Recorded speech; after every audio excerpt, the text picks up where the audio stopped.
Hey guys, welcome. It's good to be with you again this morning. You'll have noticed that the last couple of devotions have been a little bit shorter than normal, and that's because I want to make up for it today. I want to take just a few extra moments, if you don't mind, just to wrap up this whole thing of what it means to run the race, to finish well, and not necessarily win, because it's not a competition between anybody else, it's just with yourself.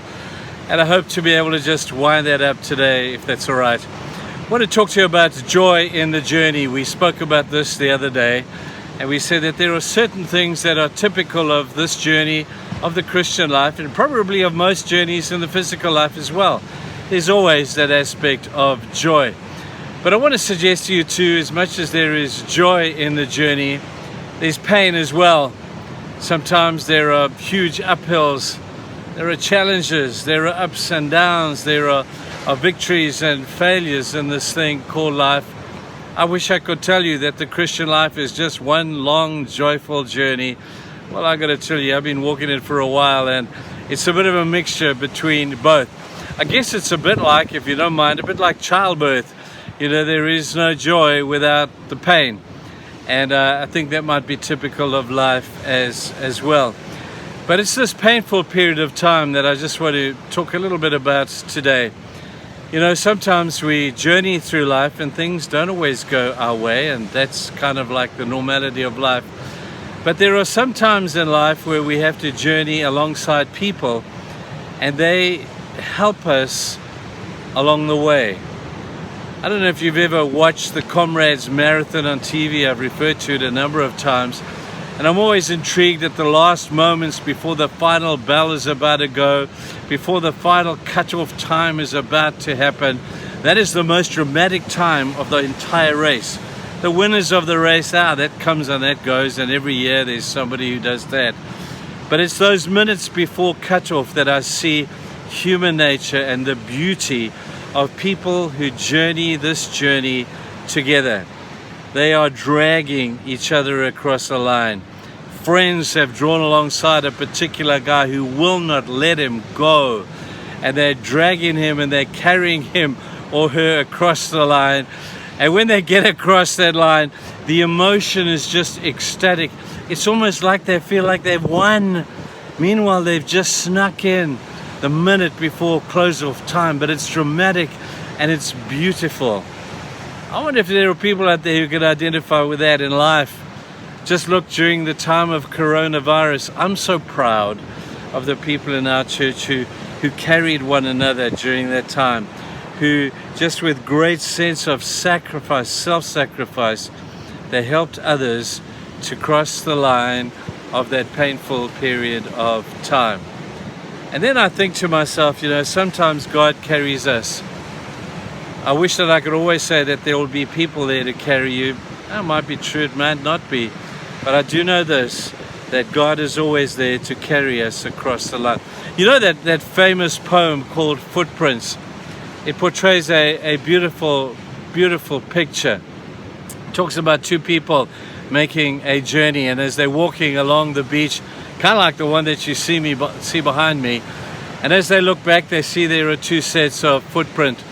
But according to the poem, at one stage the guy stops and he looks back and he says to himself, hey, where were you? He says to the other person, where were you? Because look, I could only see one set of footprints. Where were you when I needed you the most? Where were you when I was battling with life?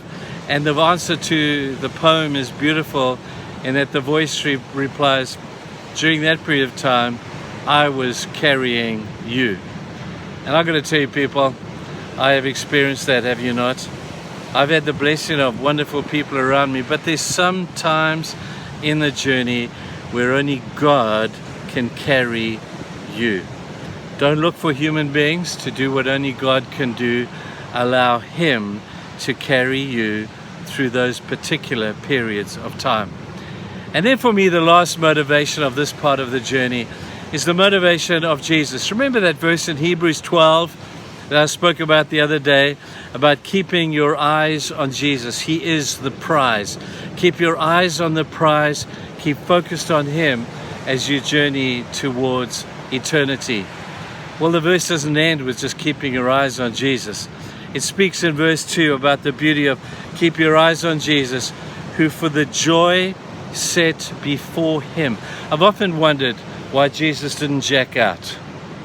He knew the cross was around the place. He had been disappointed by people. He knew that it wasn't long until he would die a criminal's death upon a cross.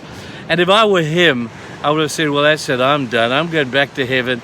You guys sort out your own problems. But Jesus didn't. He persisted to the end of the race. And he finished magnificently. And I say, why? Here's the reason why. It says this, for the joy set before him. It was the future that determined his challenges and his attitude towards the challenges and the crises of right now.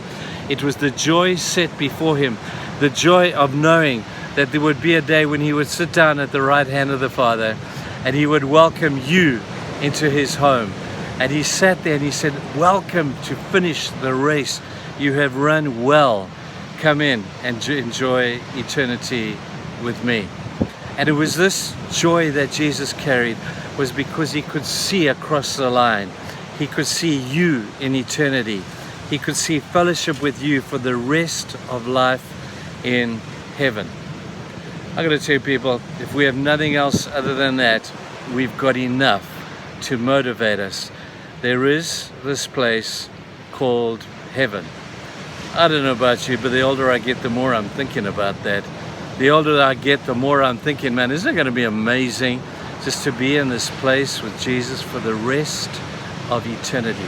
That's a long time.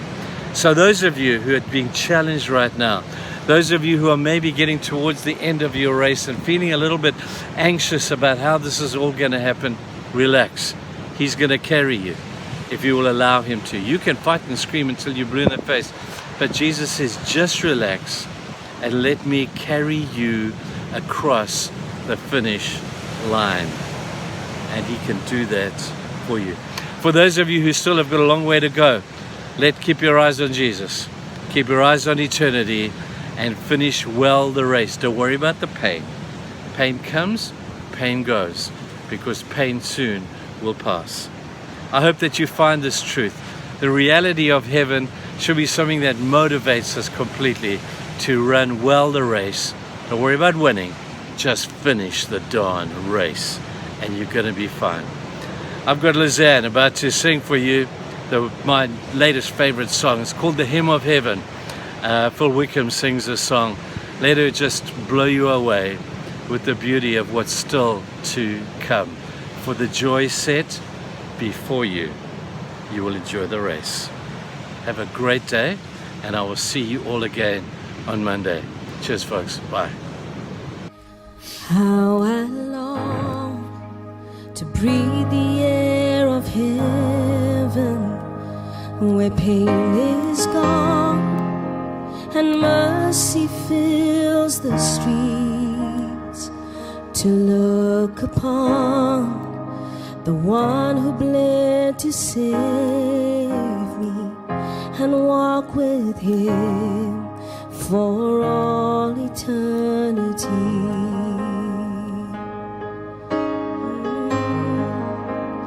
There will be a day when all will bow before him.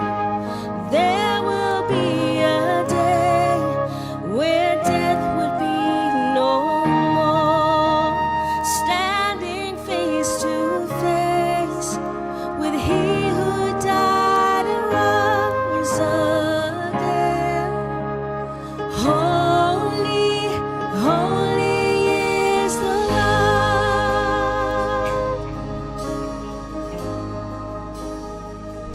And every prayer we prayed in desperation,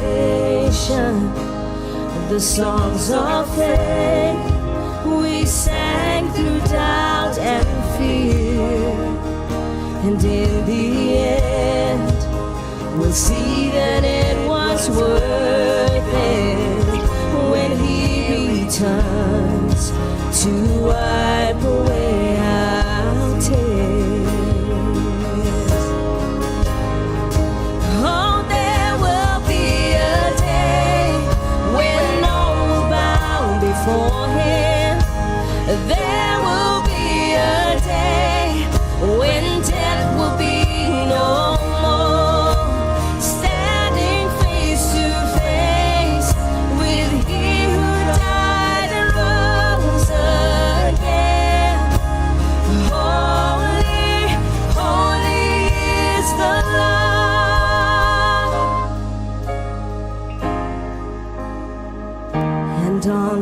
that day, we'll join the resurrection